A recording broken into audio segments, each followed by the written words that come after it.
Assalamualaikum warahmatullahi wabarakatuh. Saya Nuha binti Abdul Hamid, nombor matriks 200579, dan hari ini saya akan membentangkan tugasan 1 kajian kes yang bertemakan menguruskan proses pengajaran dan pembelajaran. Objektif bagi kajian ini adalah untuk mengenal pasti kepentingan persediaan seorang guru sebelum memulakan proses pengajaran dan pembelajaran di dalam kelas dan membanding beza kaedah yang dilakukan oleh guru di dalam bilik darjah sepanjang proses PDP berlaku. Selain itu, objektif yang ketiga adalah untuk menganalisis reaksi amalan pengajaran guru yang terdapat di dalam kelas sepanjang proses PDP. Yang terakhir adalah untuk memberi pendedahan dan kesedaran kepada bakal pendidik dalam menguruskan proses pengajaran dan pembelajaran dalam kelas. Kajian kes ini telah dijalankan di SMK Putrajaya Presin 81 dan guru RBT yang terlibat adalah Cikgu Rozita binti Ismail dan kelas yang terlibat adalah tingkatan 2 perdana. Topik pembelajaran pada hari tersebut adalah bab 2 iaitu aplikasi teknologi dan standard kandungan adalah 2.3 iaitu reka bentuk elektrik dan terdapat dua standard pembelajaran iaitu 2.3.5 dan 2.3.6 iaitu menganalisis elemen sistem elektrik pada gadget yang akan dihasilkan dan membina gadget elektrik. Berdasarkan pemerhatian yang telah dibuat, Cikgu Rozita telah mengajar kelas tingkatan 2 perdana dan seramai 13 orang daripada 15 orang pelajar yang hadir. Bahan bantu mengajar yang digunakan oleh Cikgu Rozita adalah buku teks tingkatan 2 dan peralatan elektrik di makmal RBT sekolah tersebut. Tajuk pembelajaran pada hari tersebut adalah aplikasi teknologi dan fokusnya kepada dua standard pembelajaran iaitu 2.3.5 menganalisis elemen sistem elektrik pada gadget yang akan dihasilkan dan 2.3.6 membina gadget elektrik berfungsi. Teori yang digunakan dalam mengenadikan murid-muridnya adalah teori Maslow dan Cikgu Rozita juga mengandaikan bahawa set induksi yang dilakukannya adalah ulang kaji kelas sebelumnya dan menunjukkan hasil contoh produk amali oleh pelajar-pelajar tahun sebelumnya kepada kelasnya. Okey. Dalam rancangan pengajaran harian beliau pula terdapat dua standard pembelajaran yang diajar iaitu penganalisis iaitu 2.3.5 dan 2.3.6. Masa pengajaran adalah selama 2 jam iaitu 8 pagi sehingga 10 pagi dan terdapat dua objektif kajian yang dinyatakan iaitu pertama menganalisis elemen sistem elektrik pada gadget yang dihasilkan dan membina gadget elektrik berfungsi. Okay, bagi set induksi, tiada soalan pendorong yang diberikan oleh beliau.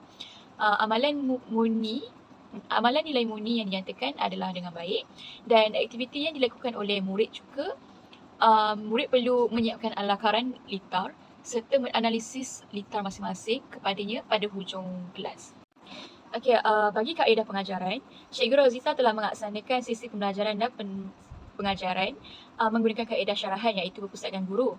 Macam pada awal kelas, beliau mengajar murid dengan buku teks dan murid-murid akan melihat buku teks tersebut sebelum menerangkan tentang langkah-langkah membina gadget elektrik yang berfungsi. Bagi kawalan kelas pula, Cikgu Rozita telah menggunakan beberapa kaedah, antaranya ialah beliau diam dan pandang tepat ke arah mata pelajar yang membuat bising di dalam kelas. Dan seterusnya, beliau juga telah mengawal seorang murid yang dominan dalam kumpulan pelajar yang bermasalah. Jadi pelajar-pelajar yang lain dalam kumpulan tersebut juga akan ikut sekali jika pelajar yang dominan itu telah dikawal.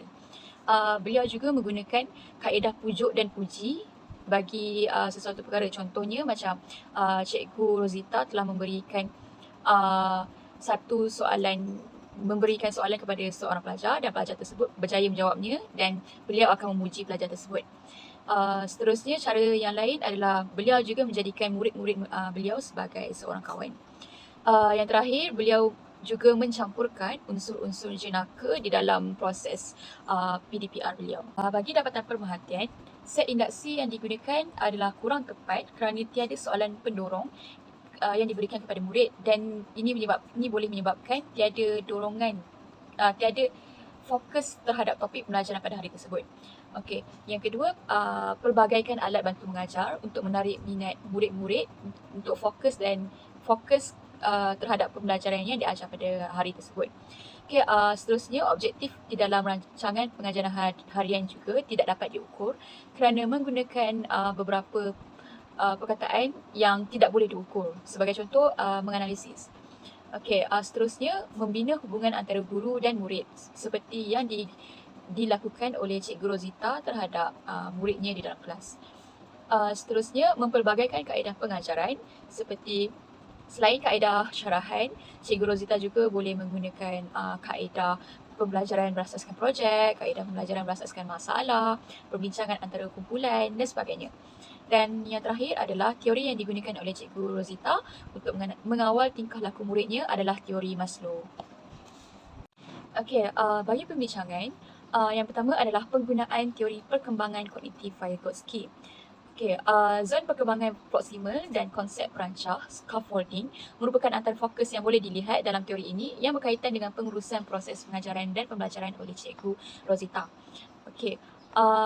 Dalam kajian ini, Cikgu Rosita boleh membimbing murid-muridnya semasa di dalam kelas dengan memberi soalan-soalan berfokus, soalan aras tinggi, latihan pengukuhan dan banyak lagi agar dapat mencapai tahap perkembangan potensi murid-murid tersebut. Yang kedua adalah penggunaan taksonomi Bloom.